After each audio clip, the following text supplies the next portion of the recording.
Hello students, welcome to my YouTube channel. तो students, आज हम प्लस टू क्लास का जो ये टॉपिक है हमारा नेक्स्ट वेपर प्रेशर वाला वोलेटाइल सब्सटेंस के लिए करेंगे। ठीक है, सोल्यूशन यूनिट जो चल रही है हमारा।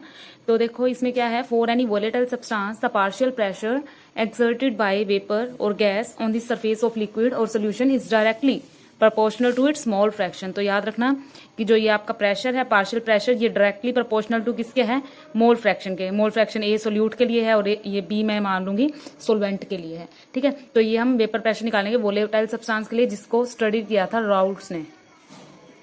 ठीक है, राउल्ट ने इसके ऊपर स्टडी किया था, राउल्ट स्टडी ऑन इट। तो देखो अब हम ये देखेंगे कि वेपर प्रेशर वोलेटाइल सब्सटेंस के लिए है क्या, तो उसको मैथमेटिकली करके देखते हैं हम। तो स्टूडेंट, सबसे पहला मैं केस जो लूंगी उसके अंदर मैं लूंगी वोलेटाइल सोल्यूट, यानी कि जो सोल्यूट लूंगी वो भी वोलेटाइल होगा और जो सोलवेंट लूंगी वो भी वोलेटाइल होगा। तो जब सोल्यूट और सोलवेंट मिलते हैं तो क्या बनाएंगे, सोल्यूशन बनाएंगे।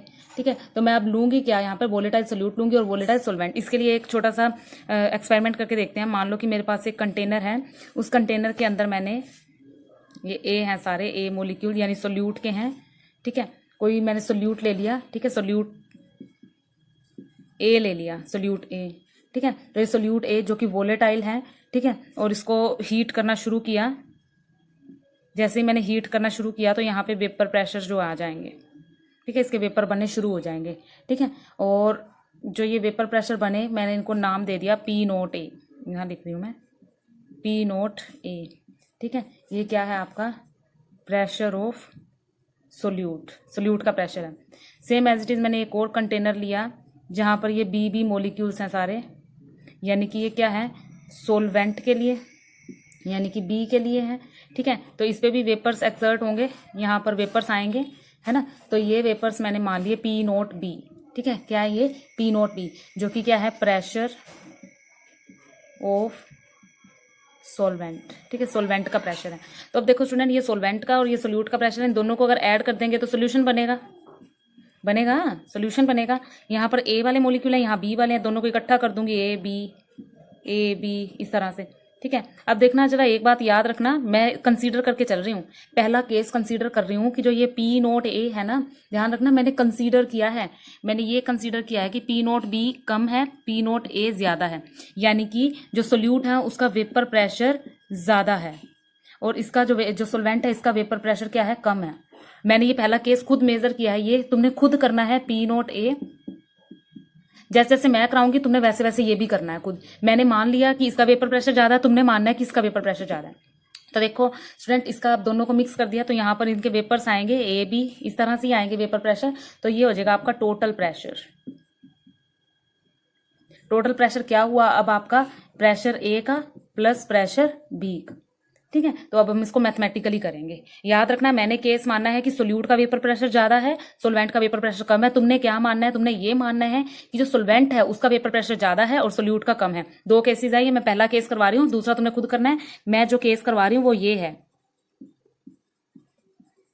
ठीक है, तो चलिए चलते हैं मैथमेटिकली पर। अभी मैंने आपको बताया था कि जो प्रेशर है ये किसके प्रोपोर्शनल है, आपका डायरेक्टली मोल फ्रैक्शन के। तो अगर मैं बात करूंगी ए के लिए, ए यानी सोल्यूट के लिए, सोल्यूट के लिए किसके इक्वल होगा, सोल्यूट के मोल फ्रैक्शन के। ठीक है, और सोलवेंट के लिए किसके इक्वल होगा, पीबी इस मोल फ्रैक्शन के, सोलवेंट के मोल फ्रैक्शन के प्रोपोर्शनल होगा। अब मैथमेटिक जो भी इक्वेशन होती है प्रोपोर्शनैलिटी साइन हटाते हैं, तो यहां पर मैंने प्रोपोर्शनैलिटी साइन हटाकर उसकी जगह ये लगा दिया। ठीक है, और यहां पर क्या आएगा आपका P B is equal to P note B और एक्स बी। तो यहाँ पे मैंने इसको इक्वेशन 1 मान लिया और यहाँ पर इक्वेशन 2 मान लिया। स्टूडेंट यहीं पे मैं बता देती हूँ तुमको, मैं जब ग्राफ प्लॉट करूंगी इसके लिए तो वहां के लिए भी बता देती हूँ। तो ये इक्वेशन देखो कैसी बन गई, y is equal to M X बन गई ना, ये y एक्सिस, और ये आप चलो सी कॉन्स्टेंट ये ले लो, आपका क्या इक्वेशन बन जाएगी आपकी, y is equal to M X वाली जो है ये इक्वेशन बन जाएगी, y is equal to M X. ठीक है, स्लोप इसका बनेगा, एक्स एक्सिस पे ये है और वाई एक्सिस पे ये है। इसी तरह से ये भी आपका क्या बन गया, y is equal to M X, यानी ये वाई एक्सिस और ये आपका जो स्लोप बनेगा और ये, और आपको पता है हमेशा y is equal to M axis का स्लोप इस तरह से बनता है, हमेशा याद रखना। ठीक है, तो अब देखो फिलहाल ये अभी इसके बारे में बाद में बात करेंगे, मैंने साथ साथ बता दिया। अब नेक्स्ट देखो जरा, यहाँ पर हम पी टोटल निकाल लेंगे। ठीक है। पी टोटल कैसे निकलेगा, P A plus P B, ऐसे ही निकलेगा ना। तो अब देखो पी टोटल निकालने के लिए पी ए क्या है हमारा, P nought A X A plus P note B X B, ठीक है। और ये चीज और याद रख लो, मोल फ्रैक्शन सोल्यूट और सोलवेंट का इज इक्वल टू 1 होता है, ठीक है, ये होता है। तो देखो मैं यहाँ पर मैं कंडीशन क्या लेके चल रही हूँ कि जो मेरा एक्स ए है वो बड़ा है, मतलब उसका वेपर प्रेशर ज्यादा है, यानी कि मैं ऐसे कह सकती हूँ कि जो आपका एक्स बी है वो है 1 माइनस एक्स ए। मैं ये कंडीशन लेके चल रही हूँ, बार बार बता रही हूँ, तुमने दूसरी खुद ट्राई करनी है, उसमें तुम क्या करोगे, X A is equal to 1 minus X B ये पुट करोगे, ठीक है। लेकिन यहाँ पर मैं ये पुट करूंगी, इसके अंदर पुट करूंगी। तो देखो एक्स बी की जगह ये पुट करना है मुझे, P nought A X A plus P note B X B की जगह पुट करना है 1 माइनस एक्स ए। तो यहाँ पर देखो मेरे पास ये इक्वेशन आ गई हमारी पी ऑफ टी की, टोटल प्रेशर जिसको मैं पी टी लिख रही हूँ, P of T is equal to, खोल देती हूँ इसको और ज़्यादा जितना खुल सकता है, ये P nought A X A plus P note B minus P note B X A, ठीक है। तो यहाँ पर देखो जरा, ये भी P note B X A है, ये भी एक्स ए है, तो यहाँ से इन दोनों में से एक्स ए कॉमन ले सकती हूँ।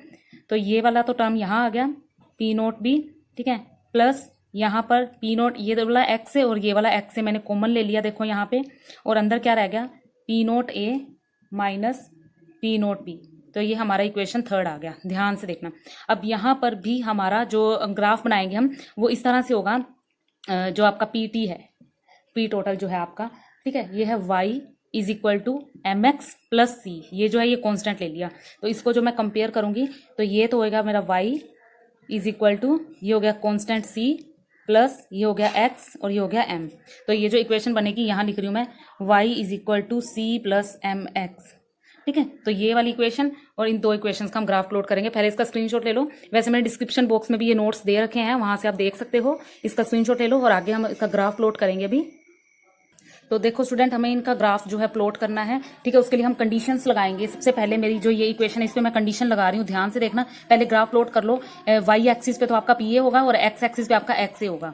तो यहाँ पे मैं जो है ग्राफ प्लॉट कर रही हूँ इसका, ठीक है। यहाँ पर 0 पॉइंट, ये एक्स एक्सिस है जिसपे एक्स ए है, ठीक है, और ये यहाँ पर क्या है आपका पी ए है, ठीक है। डायरेक्ट मैं कहूँ तो यहाँ पर तो है प्रेशर और यहाँ पर क्या है, मोल फ्रैक्शन है, ठीक है। तो अब देखो जो आपका पी ए है, इसके 2 पॉइंट लेंगे हम। पहला पॉइंट ले लेते हैं हम इसके अंदर, अगर आपका एक्स ए 0 है, और दूसरा पॉइंट ले लेते हैं अगर एक्स ए 1 है।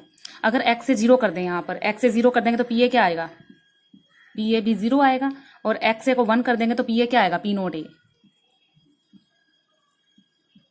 ठीक है। दोनों कंडीशन मैंने यहाँ अप्लाई कर दी, ध्यान से देखो। एक्स से अगर 0 पुट किया तो ये भी 0 हो गया, ठीक है। तो देखो 0 वाला पॉइंट ये है, जब मैंने यहाँ 0 पुट किया, ठीक है, तो आपका पी ए भी क्या आ गया, यानी प्रेशर भी 0, एक्स ए भी, यानी पहला पॉइंट तो ये बन गया, ठीक है। दूसरे पॉइंट में एक्स ए को 1 पुट कर दिया, सपोज कि यहाँ पर है ये पॉइंट एक्स ए जहां पर 1 है, ठीक है, ये पॉइंट है जहां पर एक्स ए 1 है, तो वहां पर जो पी ए है वो पी नोट ए के इक्वल है। मान लो कि मैं यहाँ स्ट्रेट लाइन होती है, तुम्हें पता है इस ग्राफ की, सीधी लाइन इस तरह से,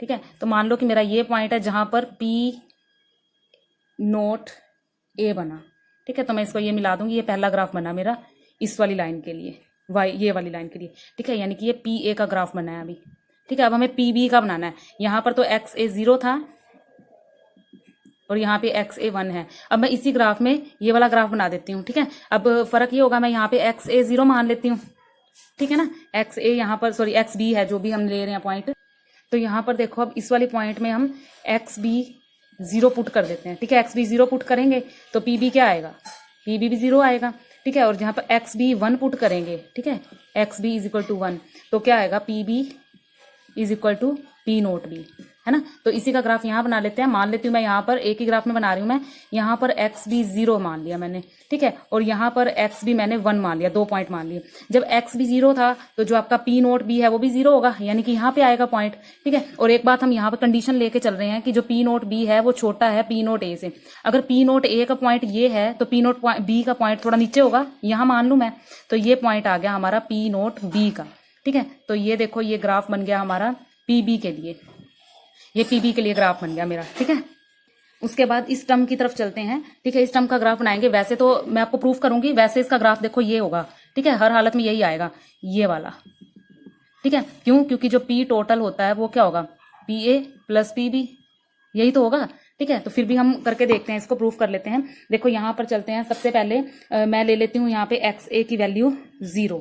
ठीक है, जैसे मैं एक्स से 0 पुट करूंगी, यहाँ पे एक्स से 0 पुट करूंगी, ये सारा टर्म 0 हो जाएगा। तो पी टी किसके इक्वल आ जाएगा, पी टी आ जाएगा पी नोट बी के। तो देखो जब एक्स 0 था, ठीक है, तो अपने आप ही आ रहा है, देखो पी बी के इक्वल, पहला पॉइंट ये आ गया।